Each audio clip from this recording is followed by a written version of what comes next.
నమస్తే, welcome to hit TV. ఈ రోజు మనతో పాటు ప్రముఖ ఆధ్యాత్మికవేత్త మరియు లైఫ్ కోచ్ ఆర్వి సుధా గారు ఉన్నారు. వారితో మాట్లాడి మరిన్ని విషయాలు తెలుసుకునే ప్రయత్నం చేద్దాం. నమస్తే మేడం. నమస్కారం అమ్మా. బాగున్నారా మేడం? ఫైన్ అమ్మా. మేడం, ఈ అక్టోబర్ నెలలో ఏ రాశుల వారికి ఎలా ఉండబోతుంది? అలాగే తప్పక అది చూద్దాం ఫస్ట్. బట్ అందరికి, నీకు ప్రేక్షకులకి అందరికి నవరాత్రి శుభాకాంక్షలు. కరెక్ట్ గా మనకి నవరాత్రి టైంలో మనం మొదలెట్టాము. సో అక్టోబర్ నెల యూజువల్ గా ఏంటంటే మనం ఎప్పుడు మాట్లాడుకున్నట్టు కొన్ని రాసుల వారిగా బాగుంటాయి, కొన్ని రాసుల వారికి అంత బాగుండదు. బట్ దానికన్నా ముందు ఎప్పుడు మనం గ్రహస్థితి అనేది మాట్లాడుకుంటాము.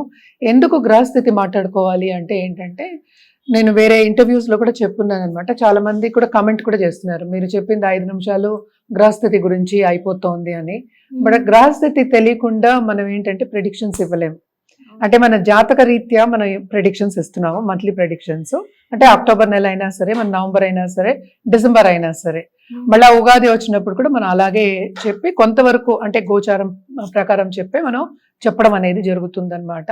అదేంటంటే ఏదో ఒకటి బేసిస్ ఉండాలి. అంటే ఏంటంటే ఎక్కడ గ్రహాలు ఉన్నాయి మనకి అక్టోబర్ 1st కి అనుకుందాం కాసేపు, లేకపోతే అక్టోబర్లో ఏ గ్రహాలు మారుతున్నాయి, ఏ హౌసెస్ మారుతున్నాయి, ఏ భావాల్లోకి వెళ్తున్నాయి, అవన్నీ చెప్తే ఏంటంటే మన ప్రెడిక్షన్స్ అనేది మనకి ఈజీ అవుతుంది. అంటే ప్రెడిక్షన్స్ ఒకటి చేయాలి అంటే మనకి బేసిస్ ఉండాలి. అంటే ఒకటి దేని పట్టైనా మనం చెప్పాలి. కొంతవరకు ఏంటంటే సైంటిఫిక్గా చెప్పడం కూడా జరుగుతుంది. బట్ ఏంటంటే మనకి అందరికీ తెలిసిన విషయం, 9 గ్రహాలు ఉన్నాయి, 12 రాశులు ఉన్నాయి. సో రాశి వారిగా మనం చెప్పడం అనేది జరుగుతోంది. రాశి వారిగా చెప్పడం అంటే ఏంటంటే చంద్రుడు ఏ ఇంట్లో ఉంటే, అంటే ఈ 12 భావాలన్నా, 12 ఇళ్ళులన్నా, హౌసెస్ అన్నా ఇవే అన్నమాట. సో చంద్రుడు ఏ రాశిలో ఉంటే, అంటే ఏ ఇంట్లో ఉంటే దాన్ని రాశి అంటాం అనమాట. సో రాశి వారిగానే మనం చెప్పడం జరుగుతుంది. వ్యక్తిగత జాతకం అనేది డిఫరెంట్ ఉంటుందన్నమాట. మనం చెప్పేది కూడా జనరల్ ప్రెడిక్షన్సే. సో ఫస్ట్ గ్రహస్థితి చూద్దాం అక్టోబర్లో ఎలా ఉంటుందో. సో ఎప్పుడైనా నేను మొదలెట్టేది శనీశ్వరుడి గురించి మొదలెడతాను. శనీశ్వరుడు ప్రస్తుతం రిట్రోగ్రేషన్ మోషన్ అంటే వక్రిచున్నారు, ఆయన మీనరాశిలో ఉన్నారు. అలాగే మనకి మోస్ట్ ఇంపార్టెంట్ గ్రహం అండ్ ఆల్సో బెనిఫిక్ అంటే ఏంటి, అన్ని మంచి చేసే అతను మనకి గురువు. మనం చెప్పుకుంటూ అన్నిటికన్నా పవర్ఫుల్ బెనిఫిక్ అని చెప్తూ ఉంటాము. ఆయన ఏంటంటే ప్రస్తుతం ఏంటంటే మిథునంలో ఉన్నారు. ఆయన అక్టోబర్ 18కి కర్కాటకానికి వెళ్తున్నారు. ఆయన కర్కాటకానికి వెళ్ళినప్పుడు ఏంటంటే ఆయన ఉచ్చ స్థితిలో ఉంటారు అనమాట. సో నెక్స్ట్ మనం మాట్లాడుకునేది ఏంటంటే శుక్రుడు గురించి మాట్లాడుకుందాం. శుక్రుడు ఏంటంటే మన 9th అక్టోబర్కి ఏంటంటే కన్యకి వెళ్తున్నారు అనమాట. తర్వాత బుధుడు ఏంటంటే very fast moving planet. October 3rd వరకు ఆయన ఎగ్జాల్టేషన్ లో అంటే కన్యలో ఉన్నారు. తర్వాత ఏంటంటే అక్టోబర్ 3rdకి ఆయన ఏమో తులకి వెళ్తున్నారు. మెర్కురీ ఏంటంటే వృచ్చికానికి వెళ్తున్నారు అనమాట. తర్వాత మనం మాట్లాడుకోవాల్సింది మార్స్ ఏంటంటే ప్రస్తుతం ఏంటంటే తులలో ఉన్నారు. ఆయన 27th అక్టోబర్కి ఏంటంటే ఆయన ఓన్ హౌస్ అంటే ఏంటి వృచ్చికానికి వెళ్తున్నారు అనమాట. ఇంకా రాహు కేతులు మిగిలాయి. సో రాహు ఏమో కుంభంలో ఉన్నారు, కేతు ఏమో మనకి చూసామంటే సింహంలో ఉన్నారు. And also sun most important planet. ఆయన ఏంటంటే 17th అక్టోబర్కి ఏమో తులకి వెళ్తున్నారు. ఆయన తులకి వెళ్ళినప్పుడు ఏమవుతుందంటే ఆయన డెబిలిటేషన్ నీచ స్థితిలో ఉంటారనమాట. సో ఎవరెవరికి బాగుంటుంది అంటే జనరల్గా చెప్పడం అనేది జరుగుతోంది. సో బేసిక్గా ఏంటంటే వృషభానికి బాగుంది, అలాగే ఏంటంటే మిథునానికి బాగుంది, కర్కాటకానికి బాగుంది. అలాగే మనం చెప్పాలి అంటే మనకి కొంతవరకు మనం చూసాము అంటే వృచ్చికానికి కూడా బాగానే ఉంటుందన్నమాట. ఎందుకంటే గురు చూపు ఉంది second half of this month. అలాగే కుంభానికి బాగుంది, మకరానికి కూడా బాగుందన్నమాట. సో ఇవి కానీ ఏల్నాట్స్ అని ఏంటంటే మనకి మేషానికి, అలాగే కుంభానికి, అలాగే ఏంటంటే మనకి మీనానికి ఉన్నాయన్నమాట. ఆయన వక్రిచి ఉన్నారు కనుక ఆయన నవంబర్ 28కి మారుతున్నారు అనమాట. అంటే డైరెక్ట్ అవుతున్నారు, మీనంలోనే ఉంటారు. సో మళ్ళీ గ్రహస్థితి నెక్స్ట్ మంత్ వచ్చేప్పటికి మారుతూ ఉంటాయి. ఏదైనా సరే ఇవి జనరల్ ప్రెడిక్షన్స్, మన వ్యక్తిగత జాతకం మీద మనం అది ప్రెడిక్షన్స్ అనేవి మారుతూ ఉంటాయి. అంటే ఒక పరిహారం చేయాలి అంటే కనుక. బట్ ఇవి కూడా ఈ రాశుల వారు కూడా పరిహారం చేయొచ్చు. ఎలాగో నవరాత్రులే కనుక. సో నవరాత్రులు దేవి ఏ దేవి పూజించాలో ఒక్కొక్క రాశి వాళ్ళు మనం మాట్లాడుకోవచ్చు. మేడం, మీనరాశి వారికి ఈ అక్టోబర్ నెలలో ఎలా ఉండబోతుంది? మీనరాశి వాళ్ళకి కూడా కొంత ఇబ్బందికరమైన సిచ్యువేషన్ అని చెప్పాలి. ఎందుకంటే ఏలినాటి శని ప్రభావం ఉంటుంది. అలాగే ఈ రాశికి అధిపతి ఏంటంటే ఎగ్జాల్టేషన్కి వెళ్తున్నారు. ఎగ్జాల్టేషన్కి వెళ్ళినప్పటికీను ఏంటంటే వాళ్ళకి కొంతవరకు బాగుంటుందన్నమాట. ఎందుకంటే ఆ రాశిని ఆయన చూస్తున్నారు. సో తప్పక ఏంటంటే బెనిఫిట్స్ ఉన్నాయి, అటు కొంతవరకు ఇబ్బందులు ఉన్నాయి. సో తప్పక శ్రమ అనేది చాలా అధికం కనిపిస్తోంది. ఎస్పెషల్లీ దేంట్లో ఏంటంటే దాంపత్య జీవితంలో అంత అనుకూల పరిస్థితి అనేది కనిపించట్లేదు. అది మనం కంటిన్యూస్గా చెప్పుకుంటూ వచ్చాము. అది నేను చెప్పినట్టు కోర్ట్ కేసెస్ అయ్యే ఛాన్సెస్ కూడా ఉన్నాయని చెప్పాము అనమాట. అండ్ ఆల్సో మనం చూసాము అంటే కొత్తగా పెళ్ళైన వాళ్ళకి కూడా కొన్ని ఇబ్బందులు పడే ఛాన్సెస్ మనకి కనిపిస్తున్నాయి అనమాట. కానీ వీళ్ళకి 12వ ఇంట్లో రాహు ఉన్నాడు. So travel industry, tourism industry బాగా పైకి వస్తారు.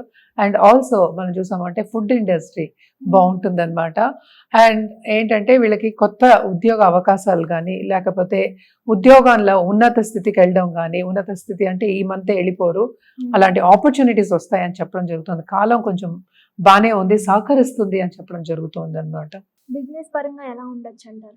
బిజినెస్ పరంగా కూడా లక్ అనేది వీళ్ళకి కొంతవరకు ఫేవర్ అవుతుంది. సో తప్పక ఆ దిశలో నడవడం అనేది జరుగుతుంది అనమాట. ఎస్పెషలీ మనం చూసామంటే నేను ఇందాక చెప్పినట్టు టూరిజం ఇండస్ట్రీ, ట్రావెల్ ఇండస్ట్రీ, అలాగే మనం చూసామంటే మెటల్ ఇండస్ట్రీలో ఉన్న వాళ్ళు, ఎస్పెషలీ ఇవన్నీ చేస్తూ ఉంటారు కదా, జెమ్ స్టోన్స్, లేకపోతే గోల్డ్, సిల్వర్, ఇవన్నీ చేస్తూ ఉంటారు కదా, వాళ్ళకి చాలా బాగుంది. వాళ్ళు బ్రాంచెస్ పెట్టే అవకాశం కానీ, ఎస్పెషలీ జ్యువెలరీ బిజినెస్ బ్రాంచెస్ పెట్టే అవకాశం కానీ, కొత్త క్లయింట్స్ వచ్చే అవకాశం కానీ చాలా ఎక్కువ కనిపిస్తుంది అనమాట. స్టూడెంట్స్ కానీ అన్ఎంప్లాయీస్ కానీ ఎలా ఉండబోతుంది?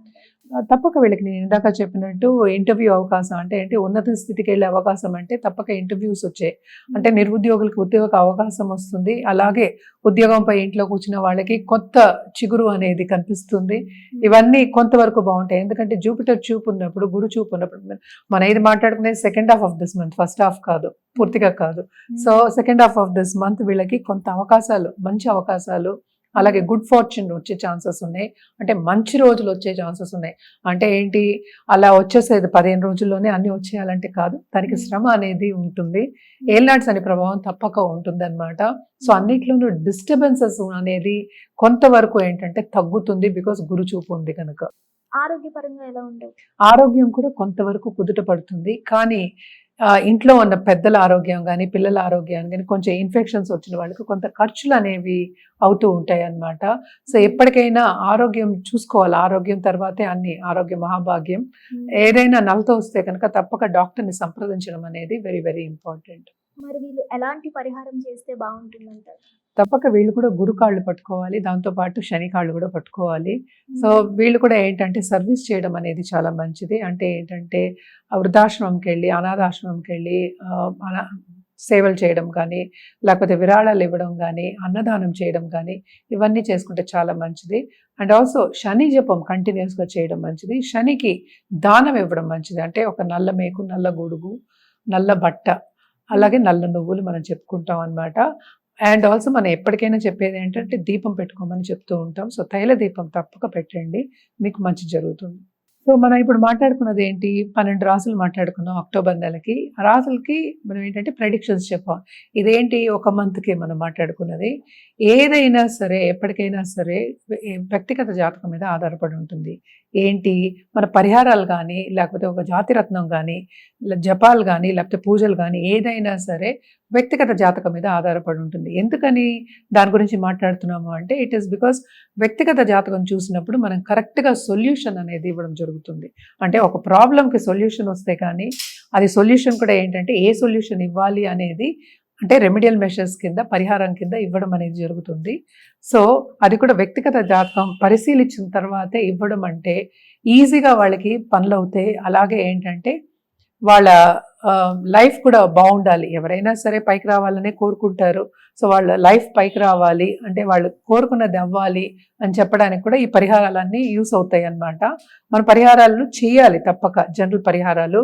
కానీ వ్యక్తిగత జాతకం చూసి పరిశీలించి చెప్పిన పరిహారాలు ఎప్పటికైనా ఏంటంటే ఈజీగా మిమ్మల్ని ముందుకు తీసుకెళ్తాయి అన్నమాట.